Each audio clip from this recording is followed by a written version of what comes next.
My aunt's son picked up my daughter's gift and sneered cheap trash junk, then hurled it straight into her face at his own birthday party. Our parents just smirked. I didn't argue. I'm Zara Singh, 39 single-mom remote software engineer, making $135,000 a year. For 9 years, I paid my parents rent and loaned my aunt's son $85,000 to open his pottery shop in Old Town Tucson, his 2021 BMW as collateral. I pulled the plug, repossessed the BMW, and said, "From today, you're on your own." He thought I was bluffing until everything vanished. Grab your popcorn and smash subscribe if your family ever used you as their personal ATM, because the fallout was a total disaster. 7 years ago, Aunt's son walked into my house with a glossy color plan. He was 28, fresh off another dead-end job, and his eyes lit up like he'd discovered gold.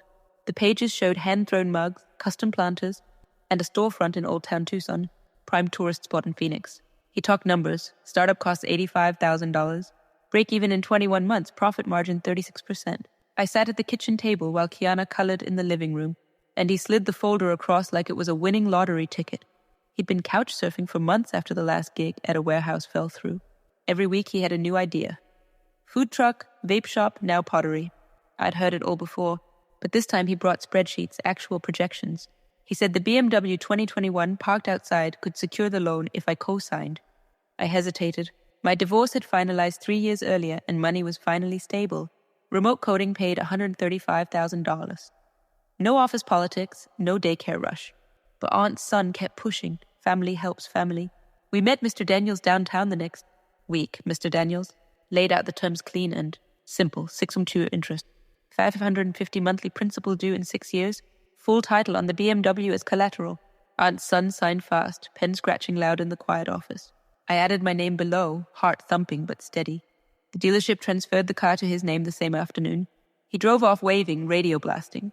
First 7 months ran smooth. Payments hit my account on the first automatic transfer. No chase. He texted photos, shelves lined with glazed bowls.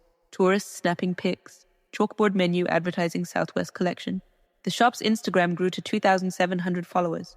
He posted stories of firing kilns at midnight. Clay under his nails, grinning like a kid. I forwarded the receipts to Mr. Daniels, who nodded approval during quarterly check-ins. Then the text slowed. 1 month became 2, I called. He blamed supply chain delays. Said clay prices doubled. Another month, no payment. I drove to Old Town unannounced. The front door was locked. Mid-afternoon, lights off, dust on the display bowls. Aunt's son answered his phone from a bar patio, voice loose with beer. "Market slow, sis. Give it a time." I reminded him about the BMW. He laughed it off. Meanwhile, rent for Mom and Dad kept pulling from my checking. $150 every first like clockwork. Dad's diabetes. Meds ate half their social security. And Mom still rang up groceries part-time. At the Desert Mart. Their fridge stayed stocked. AC ran cold. Wi-Fi never blinked. I told myself it was temporary. Aunt's son would catch up. Beth caught me at the virtual water cooler one Thursday. We'd been pair programming since the pandemic. 2 single moms trading memes between sprints. She saw the transfer alerts on my shared screen. "You're bankrolling the whole crew," she said. "No sugar, that pottery dream. It's a money pit." I brushed her off. Aunt's son was family. Blood doesn't default. She just raised an eyebrow and muted her mic. I kept the autopays running. Kiana asked why Uncle Robert never visited anymore. I said he was busy building something big. She nodded, went back to sketching desert flowers on scrap wood. The kiln in Old Town stayed cold. I reserved a table at Casa Grande, but Aunt's son said he was busy. That afternoon, I spotted his private. Party pics on Facebook at Mom and Dad's. Kiana saw the same post and wouldn't let it go. She clutched the wooden box she'd been carving after school for 5 solid months. Uncle Robert's name in bold letters. Desert cacti etched along the edges. Lid. Hinge with tiny brass screws she saved allowance to buy. "Uncle Robert has to see it in person," she insisted, eyes wide. I sighed, grabbed the keys, and we drove the 22 minutes to East Tucson. Their street looked the same. Cracked sidewalks. Chain-link fences, Mom's plastic flamingos faded pink. Cars crammed the driveway, cousins I hadn't seen in years. Neighbors from the old block. Aunt's son had strung chili lights across the carport. Folding tables loaded with tamales and tequila. Music thumped from a Bluetooth speaker. Kiana hopped out before I parked, box tucked under her arm like treasure. We stepped through the side gate. Aunt's son stood center stage in a new linen shirt, beer in hand, laughing with a circle of buddies. Kiana marched straight up. "Happy 34th, Uncle Robert." She held the box high. He glanced down, smirk curling. "What's this?" He flipped the lid open, peeked inside at the empty velvet lining meant for his watch collection. Then he snorted. Handmade junk, worthless. Before anyone processed, he hurled the box straight into Kiana's face. Wood cracked against her cheek, brass hinge scraping skin. She stumbled back, box clattering to the concrete. The yard froze.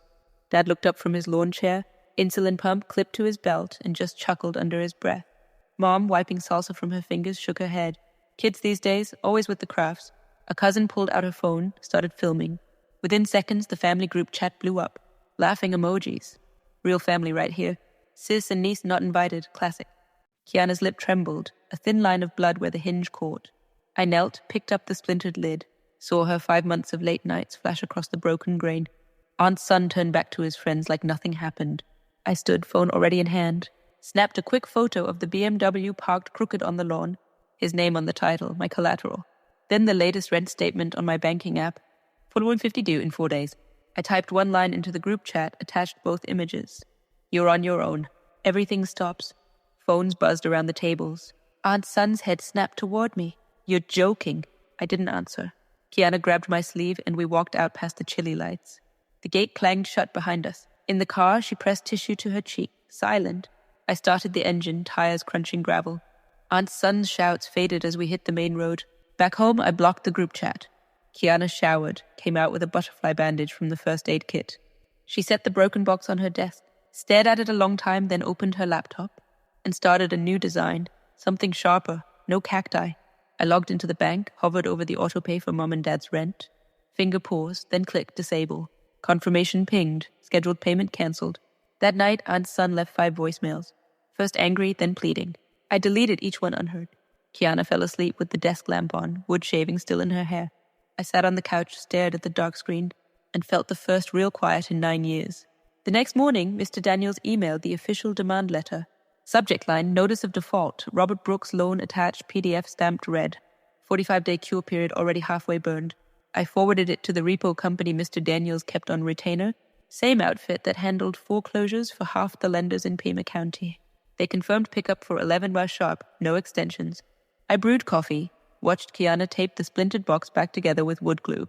She didn't speak, just sanded the rough edge where the hinge had torn. At 10:30, my phone buzzed with a live feed link from the repo driver. I clicked. Old Town sidewalk, pottery sign swinging. Aunt's son paced out front in yesterday's shirt, yelling into his cell. The flatbed rolled up. 2 guys in high-vis vests hopped out. Aunt's son lunged for the driver door. Repo man sidestepped, hooked the BMW in under 4 minutes. Chain clinked, engine revved, car lifted like a toy. Tourists stopped. Phones out. Aunt's son chased the truck halfway down the block before it turned the corner. Auction posted online that afternoon. Starting bid $30,000. Reserve none. Bids trickled in from Phoenix dealers, a collector in Sedona. Final hammer at $40,000. Wired to Mr. Daniels' trust account by close of business. Deficiency balance $40,000, now unsecured. Mr. Daniels filed the judgment lien against. Aunt's son's future wages, standard procedure. I opened the banking app, scrolled to recurring transfers. Mom and Dad's rent, $450 due in 48 hours. Electric, water, internet, another $550 combined. I hovered over each, thumb steady, then toggled off. Confirmation banners flashed green, cancelled. First time in 9 years the chain broke. Aunt's son started calling at noon. First ring went to voicemail. His voice cracked, background noise of the empty shop. Sis, we can talk this out. Deleted. Second call, angrier. You're tanking everything I built. Deleted. By evening. 8 more pleading, bargaining. Threats about telling Kiana I was heartless. I let the inbox fill. Battery died overnight. 3 days later, the landlord posted a 3-day pay or quit on the pottery door. Aunt's son scraped together partial rent from credit cards. Bought a week. Customers dwindled. Word spread on Yelp about the drama repo. Shelves sat half empty, kiln cold since the power got cut for non-payment. Aunt's son tried pop-up sales at the weekend market. Wheels of clay cracking in the sun. Landlord changed the locks exactly 16 days after the notice. Aunt's son showed up with a duffel, found the chain, kicked the door once, then walked away. I printed the auction receipt, slipped it into an envelope with the deficiency notice. Mailed it, certified to Mom and Dad's address. No note, just facts. Kiana asked if Grandma and Grandpa would be okay. I said they had options. She nodded, went back to carving a new piece. Harder lines this time. Mr. Daniels called. End of week. Judgment recorded. Garnish ready when he earns again. I thanked him, hung up. Aunt's son's last voicemail time-stamped 3:30 a.m., sobbing, promising to pay double if I restarted the rent. I cleared the queue, blocked the number. The house stayed quiet. No more auto drafts pulling at dawn. 4 weeks later, pounding hit the door at 2:30 a.m. Kiana bolted upright in bed, eyes wide, then scrambled into her closet, knees to chest among hanging clothes. I slipped out of my room, pressed against the hallway wall, heart slamming as each knock landed like a hammer on wood. The Ring app glowed on my phone, front porch feed live. Aunt's son swayed under the light, shirt untucked, bottle dangling from one hand. He slammed the door again. "You ruined my life." His voice slurred through the panel, echoing down the quiet street. Kiana whimpered from the closet. I whispered through the crack, "Stay put, lock the bedroom." She nodded, face pale in the dark. Another bang, fist, this time rattling the frame. Aunt's son kicked the baseboard. "Open up, whore!" The camera captured every stagger, every curse, timestamp rolling. I dialed 911 voice low. Intruder at my address. Pounding door. Intoxicated. Operator asked if we were safe inside. Yes, locked. Camera recording. She dispatched units. ETA 5 minutes. Sirens approached fast. Aunt's son heard, turned, tried the knob one last time. 2 patrol cars pulled up, lights flashing red-blue across the lawn. Officers ordered him back, hands visible. He resisted, arms flailing until cuffs clicked. They loaded him into the back seat, bottle confiscated. One cop knocked gently. "Ma'am, you okay?" I opened a crack, showed ID. He reviewed the Ring footage on his tablet and nodded. "We'll book him for disorderly. File the order tomorrow." Court clerk processed the restraining order by noon. 250 yards. No contact. Effective immediately. Aunt's son signed under duress at the station. Eyes bloodshot. First violation came 2 nights later. Unknown number. Voicemail. Breathing heavy. Then hang up. Traced to a burner at a gas station. Police issued citation. 650 fine. 100 days suspended if no repeat. I ordered smart locks online. Yale app controlled. Arrived next day. Installed myself. Drilled into the frame while Kiana held the level. Deadbolt worked smooth. Chime confirming. She tested the code 4 times. Finger steady now. That night she left her desk lamp on. Bulb casting soft glow under the door. Pattern held a full month. Light on until dawn. Closet door cracked open just in case. Aunt's son's mugshot circulated neighborhood watch app. Delivery drivers recognized him, refused packages to mom and dad's old address. Kiana started therapy sessions through school counselor, noted anxiety spikes around loud knocks. I attended parent night, learned breathing techniques to teach her. Ring alerts stayed armed, motion zones tight on the porch. One evening, unknown car idled across the street. Engine off, driver silhouette. I snapped photo, sent to police non-emergency. Turned out Aunt's son borrowing a friend's ride. Violation flagged, another fine. Judge warned next breach means jail. He stopped showing up after that. Kiana's lamp finally clicked off on day 35. She emerged for breakfast. Hair tousled, smiled small. "I think we're good." I poured cereal. Nodded. The house settled into new rhythm. No midnight pounds, no unknown calls. Smart lock beeped friendly each entry. Mom and Dad started showing up at the tech company gate during rush hour. Dad balanced on his cane, rubber tip squeaking on sun-baked pavement. Mom clutched a flattened cardboard sign inked in bold marker. "Ungrateful daughter." 5 p.m., engineers in hoodies and vans poured out, some pausing to read, others lifting phones. A white Tesla slowed at the curb, driver gawking. Security booth radio crackled. I watched the lobby monitor from the 3rd floor open office. HR already on Slack gate incident. Escort needed. I sent the external camera feed. 2 guards in navy polos stepped out, earpieces in, badges flashing. "Sir, ma'am, private property." Moved to the public sidewalk. Dad straightened, voice rough from decades of unfiltered cigarettes. "She's my kid. Family matter." Mom shoved the sign higher, nearly clipping a passing e-scooter. Guards flanked them, open palms guiding, no contact, just presence. They reached the property line. Verbal trespass warning delivered. Return equals criminal trespass. Dad grumbled about lawyers. Mom folded the sign, tucked it under her arm. They shuffled to their rattling 2006 Ford parked across the street, engine coughing alive. I forwarded the clip to HR that evening. Legal counsel drafted a cease and desist on company letterhead. Emailed, certified to the East Tucson address. Rent still current. Then tracking confirmed. Mom signed 3 days later. Subject, cease all workplace contact immediately. HR filed copy in my record, flagged for escalation. 1 month later, the landlord taped the 3-day pay or quit notice in red on the front door. Autopay had stopped weeks earlier. First cycle missed, second triggered default. Balance $28.50 plus penalties. Dad left voicemail at reception. Tell Zara her father's insulin cost money. Forwarded to HR, added to file. I stayed silent. 45-day eviction clock began with court filing. Sheriff's deputy posted the yellow final notice. Bold print, lockout imminent. Moving day arrived, cloudless. U-Haul idled in the cracked driveway. orange cord snaking to the garage for final boxes. Neighbors watched from behind blinds. Mom packed faded photo albums into plastic tubs labeled in Sharpie. Dad directed from a nylon chair on the porch, portable oxygen humming. By noon, the house stood empty, keys on the counter, blinds half drawn. New tenants, a couple with a toddler and a lab, signed the lease that afternoon. Landlord swapped locks, forwarded mail to general delivery. They checked in to Budget Inn off exit 242. Room 9, ground floor by the ice machine. $1,050 cash up front for 35 nights, no card. Neon vacancy flickered through thin curtains. Mom posted public on Facebook. Daughter evicted her parents, pray, tagged my work profile. I screenshot archived in HR. Dad's glucose spiked on vending machine pastries. Urgent care bill hit on $350, mailed collect to the motel. Aunt's son activated Uber Eats on a cracked iPhone. 9 borrowed a dented 2009. Ford Focus from a casino night buddy. Suction phone mount on dash. Red delivery bag in back. Orders sparse. Downtown salads. Late night tacos. Tips average $4. Gas $55 daily. Net break even. He reclined the seat in Walmart lots. Dollar store blanket. Alarm for 4:30 a.m. runs. Planet Fitness trial lapsed when card declined. Security logged a second gate visit 4 weeks after the first. Mom solo, smaller sign on printer paper. Help your parents. Arrived 4:45 p.m. just inside the line. Guards intercepted before exit rush. HR issued final trespass order, copied to Phoenix PD. Campus ban effective, photos circulated to posts. Dad tried my work email from library, bounced. Subject logged. You'll regret. Motel manager knocked, day 25. Extension due noon. Funds short after ER copay. They loaded tubs into the Ford trunk, roped shut. Joined Aunt's son at Walmart overnight. 3 in 2 cars, windows cracked, fog by dawn. Aunt's son ran breakfast burritos, returned with hash browns and senior coffee. Mom scanned Indeed on cracked Android, no cashier callbacks. I blocked all forwarding addresses to a P.O. Box 88. Kiana asked once about grandparents over cereal.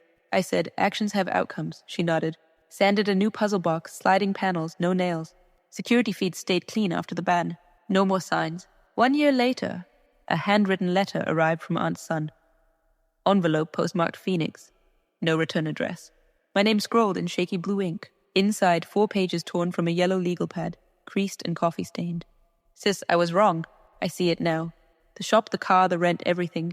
I took you for granted. Dad's diabetes got worse in the motel. Doctors say amputation below the knee if we don't pay for the specialist. Please forgive me. One last chance. I read it at the kitchen island. Morning light slanting through new blinds. Kiana poured cereal across from me, now 17, hair longer, voice steadier. She glanced at the pages. Uncle Robert, I nodded. She pushed her bowl away, waited. I folded the letter once, placed it back in the envelope, and slid it into the trash under yesterday's coffee grounds. That afternoon, I drafted a single postcard. Plain white, no picture. We are no longer family. Mailed from the corner box. No signature, postmark only. No contract proposed, no money offered. No phone number included. Aunt's son never replied. The letter went one way. We had moved 4 months earlier. Quiet subdivision north of the city, adobe walls. Citrus trees in the yard. New build, 2 stories. Kiana's room overlooking the Phoenix Mountains. Changed every number, cells, work extensions. Even the vet for the cat we adopted. Forwarding service expired after 120 days. Old emails bounced. Social media scrubbed profiles. Private connections severed. Kiana thrived in the new space. Woodworking bench in the garage. Power tools from birthday savings. She built a cedar jewelry box for her best friend. Dovetail joints, hidden compartment. Entered it in the county fair, took 3rd place.